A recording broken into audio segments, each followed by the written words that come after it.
सारी जाति के लिए लड़ रहे थे, सारी जाति के लिए लड़ रहे थे। मैं इस भारत की सबसे छोटी जाति से हूँ, उस साले को सबसे पहले मैं गोली मारूंगा।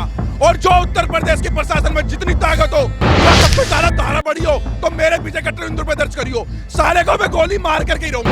और जो स्टेटमेंट्स आ रहे हैं कि जान ले ली जाएगी, क्या ये वही लोग हैं जो बाबा साहब भीमराव अम्बेडकर का संविधान मानते हैं, या क्या ये वही लोग हैं जो लोकतंत्र पर भरोसा करते हैं?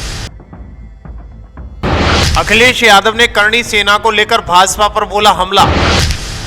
नियम की बात करने वाली भाजपा के संरक्षण में लहराई तलवारें और डंडे। गोली मारने की धमकी देने वाले को लिया आड़े हाथों, अखिलेश का बड़ा पलटवार। आज पूरे भारतवर्ष में डॉक्टर भीमराव अंबेडकर की जयंती बड़े धूमधाम से मनाई जा रही है, लेकिन दूसरी तरफ समाजवादी पार्टी के मुखिया अखिलेश यादव ने करणी सेना के प्रदर्शन को लेकर भाजपा पर तीखा हमला बोला है। दरअसल आगरा के एतमादपुर के रामी घड़ी में करणी सेना के सदस्यों द्वारा जमकर प्रदर्शन किया गया। इस दौरान तलवारें, डंडे सभी लहराए गए, यहाँ तक कि समाजवादी पार्टी के मुखिया को गोली मारने की धमकी भी दी गई थी। इसके बाद वीडियो वायरल होने लगा। वहीं सपा सांसद रामजी लाल सुमन पर भी पीतल भरने की बात कहते हुए युवा नजर आए।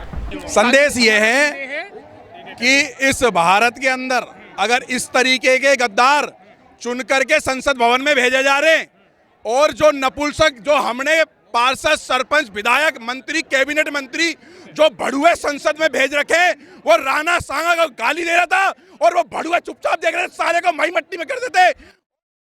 लोड़े को गोली लगनी चाहिए, गोली तो पता होना चाहिए कि यहाँ खड़ा है। इस छाती में इतने पीतल भरेंगे, इतने पीतल भरेंगे कि पीढ़ी पीतल बेच करके अपने सिलेंडर घेरेगी।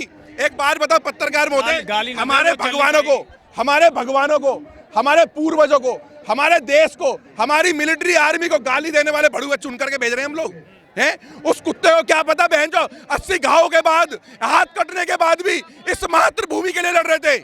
किसी एक जाति के लिए नहीं, सारी जाति के लिए लड़ रहे थे, सारी जाति के लिए लड़ रहे थे। मैं इस भारत की सबसे छोटी जाति से हूँ, उस साले को सबसे पहले मैं गोली मारूंगा।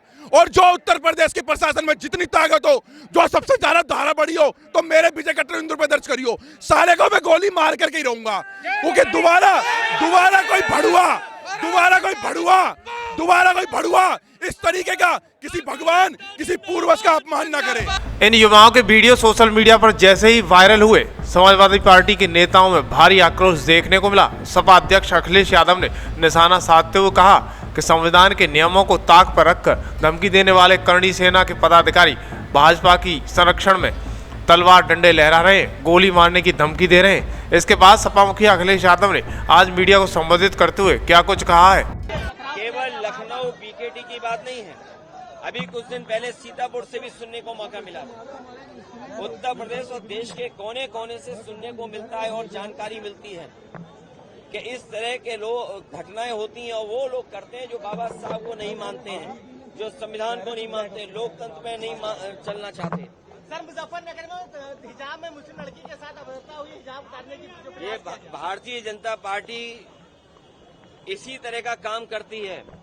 अभी कुछ दिन पहले आपने देखा होगा कि वही भारतीय जनता पार्टी के लोग हैं जिन्होंने कहा कि शांतिपूर्ण कार्यक्रम हो सकता है, लेकिन तलवारें लहरती हुई देखी हैं, लाठी लहरती हुई देखी हैं।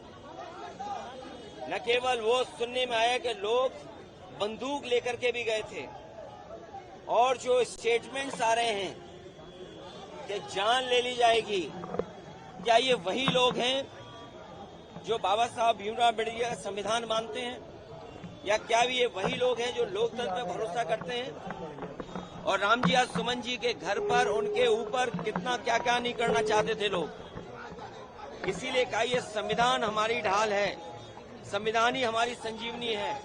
और इस देश की जनता ने दिखाया पिछले लोकसभा चुनाव में कि अगर कोई संविधान बदलना चाहेगा तो उस सरकार को, उन लोगों को बदल देंगे।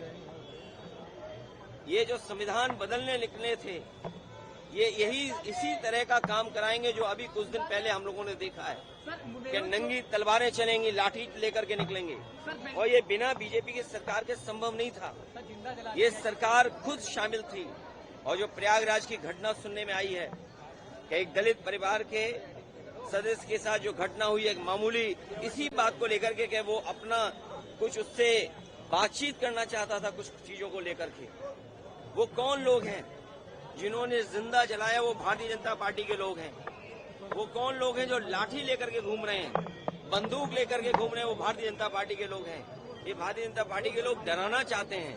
कहीं अगर ये 400 लोकसभा जीत गए होते तो यकीन मानिए प्रेस के लोग भी आप सवाल नहीं पूछ सकते थे। सर, मेहुल चोकसी को इमरान में गिरफ्तार किया गया है। कहा मेहुल चोकसी बड़ी उपलब्धि बता रहे हैं। देखिए, ये सरकार की सब जानकारी में था। सरकार समय समय पर ऐसे काम करेगी जिससे तमाम बुनियादी सवालों पर चर्चा न हो। साहब भीमराव अम्बेडकर के खिलाफ वे वही लोग हैं जो बाबा साहब भीमराव अम्बेडकर जी का न संविधान मानते हैं, न बनाए हुए संविधान में जो कानून है उसको मानते हैं, और न केवल उनकी प्रतिमा का अपमान ये लोग कर रहे हैं, बल्कि समाज के लोगों में समय समय देखा है कि उन्हें अपमानित होना पड़ा है। अगर वो शादी के कार्यक्रम करना चाहेंगे तो घोड़ी पे नहीं बैठ सकते, पानी पीना चाहेंगे तो उनके साथ व्यवहार कैसा कैसा हुआ है, उन्हें पानी भी नहीं दे सकते हैं। अगर पानी छू लिया तो उनको अपमानित होना पड़ता है। तो इसलिए ये लंबी लड़ाई है और हमें उम्मीद है कि आज जब हम बाबा साहब भीमराव अम्बेडकर जी को याद कर रहे हैं, उनके बनाए हुए संविधान और उनके दिए हुए संविधान पे हम संकल्प लेते हैं कि कितना भी जोखिम उठाना पड़े हम सब लोग मिलकर के पीडीए परिवार के लोग संविधान को बचाने का काम करेंगे।